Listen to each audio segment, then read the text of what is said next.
I'm Devon, I'm 29 years old, and I'm from Boston, Massachusetts. I grew up with 3 older sisters. I feel like I was often lost in the shuffle a bit. I was a very sensitive child. I'm still sensitive. I think the biggest difference between myself now and as a child, I was extremely timid, always reluctant to take any space up in a room. That's something that I've had to teach myself how to do. So when I was about 14, I started noticing symptoms. In the context of a breakup, I just noticed wow, I'm not able to move on in the ways that my friends are. Why does this feel like somebody died? I don't know why I'm feeling this way, and I shouldn't feel this way.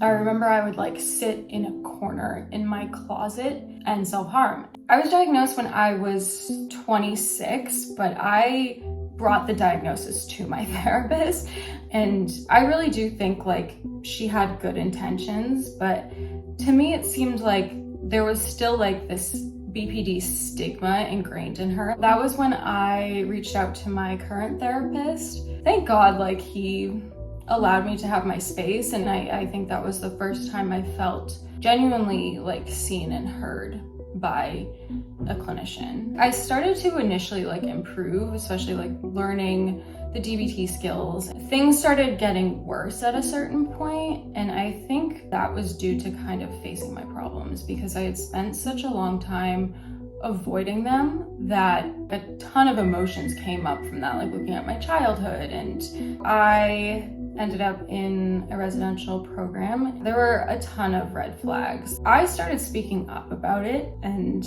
voicing my concerns, and I was shut down immediately. I felt like I was screaming underwater. It was one of the worst experiences of my entire life, and I developed PTSD from it. I came out of it extremely suicidal, extremely hopeless. But once I sort of got to a more managed state, I was able to do things that just came of massive surprise to me.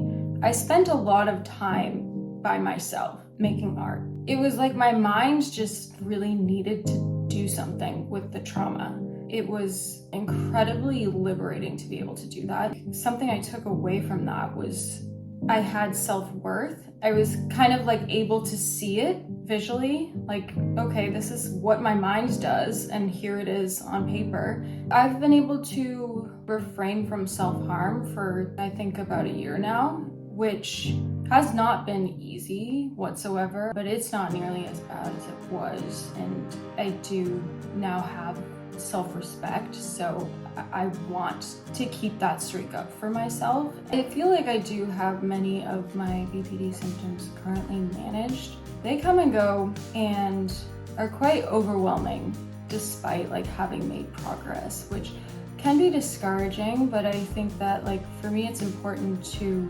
reflect on where I was a year ago, where I was 4 years ago, because it's a massive difference and I need to be able to give myself credit for that.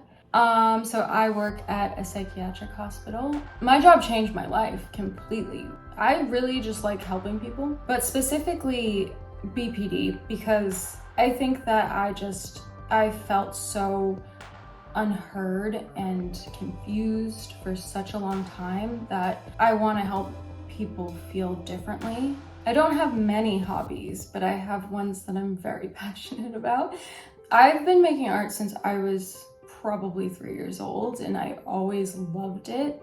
I was so terrified of the idea of sharing it. However, I really wanted to, because I felt like it was super meaningful to me, and I was putting my mental illness into a visual representation. Being in treatment, surrounded by so many people with the same condition as me, really opened my eyes. I just remember looking around the room and being there's literally no boring soul in this room. That changed my mind completely. I was these people are amazing. I'm not any different. I need to look at myself that way. I somehow found the courage. I remember sharing a few pieces on my Instagram and it being a bit scary, but then learning that there was no real threat. I sell my prints now and stickers and merch. It's been really fun, honestly. A tip I would give to anyone experiencing BPD symptoms or questioning if they have BPD, I would say, I think it's really important to read books, get information from people that specialize in BPD, and not rely too heavily on like social media for psychoeducation. I would say that art definitely makes my life worth living, for sure. But in particular, the feeling of passion, I'm a firm believer in this like blessing and a curse concept of BPD, because there are some real dark parts of my brain. On the other hand, I can feel things like passion super intensely.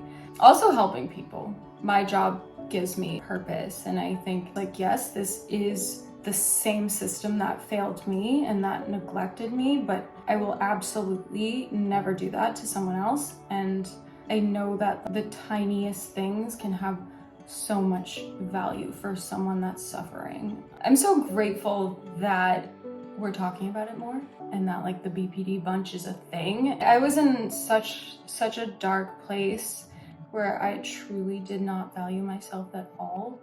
And just having been able to come out of it and feel things like joy and passion and excitement, and like having the courage to share my work, to come out and say I had BPD, goes to show that we can sometimes surprise ourselves a lot. I like to think a past version of me like a year ago would be super surprised that like I'm sitting in front of a camera talking about BPD.